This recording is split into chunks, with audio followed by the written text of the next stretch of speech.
khusyuk. Jangan ada, kata Nabi, jangan ganggu saudaramu dengan bacaan Quran.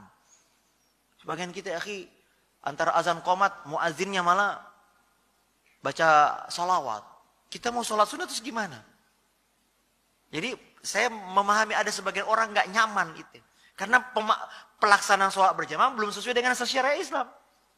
Belum lagi kadang-kadang 1 jam sebelum azan, mikrofon udah ngaji, Pak.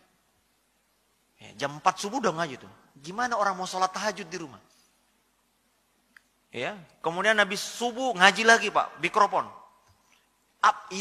Yang boleh keluar dari masjid apa saja sih, Pak? Kata ulama hanya azan dan qomat. Qomat pun diperselisihkan. Azan saja yang boleh keluar. Qomat, sebagian ulama berbeda pendapat. Ini qomat untuk siapa? Untuk yang di luar masjid atau yang di dalam masjid? Dalam masjid.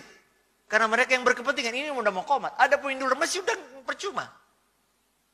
Ya kan? Tapi di Indonesia 1 jam sebelumnya. Sesudah sholat, mikrofon juga. Banyak orang merasa terganggu. Maka saya paham banyak orang lebih nyaman sholat di rumah. Kenapa? Karena pelaksanaan sholat berjamaah belum sesuai dengan... Saya pernah ketemu Pak, supir Grab, supir online. Orang non-muslim. Dia bilang, Pak Ustadz, mungkin karena saya dijemput di masjid. Menurut kami Islam ini agama berisik, Pak. Itu siang malam.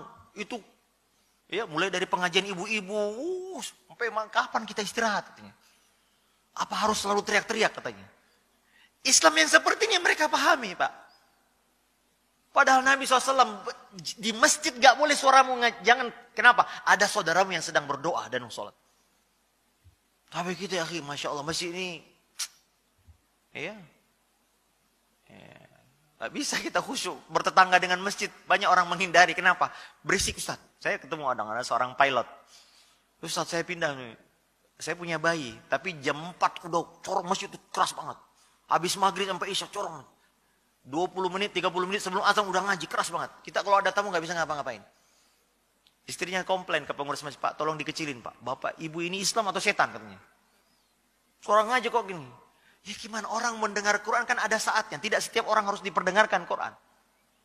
Maka berusahalah kita melaksanakan sholat berjamaah dengan baik, Pak.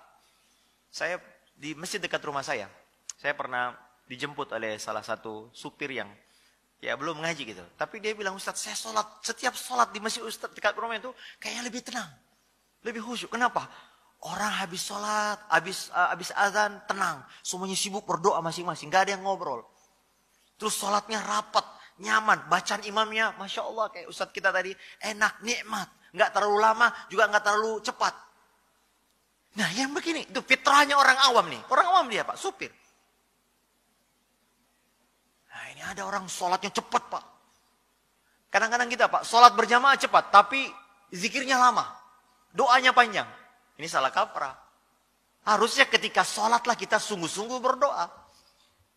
Adapun selesai sholat, ya silakan. Ya, ada yang mau mungkin punya hajat, mau pulang. Tapi kadang-kadang kita nggak enak pulang, karena imamnya zikir. Dianggap kalau pulang, dianggap, wah ini orang munafik nih, orang belum selesai. Padahal kita mengikuti imam hanya selesai setelah salam saja. Pas setelah itu silakan. Walaupun yang afdal kita bertiga, tapi kalau ada hajat, ada tamu, ada apa, silakan tinggalkan.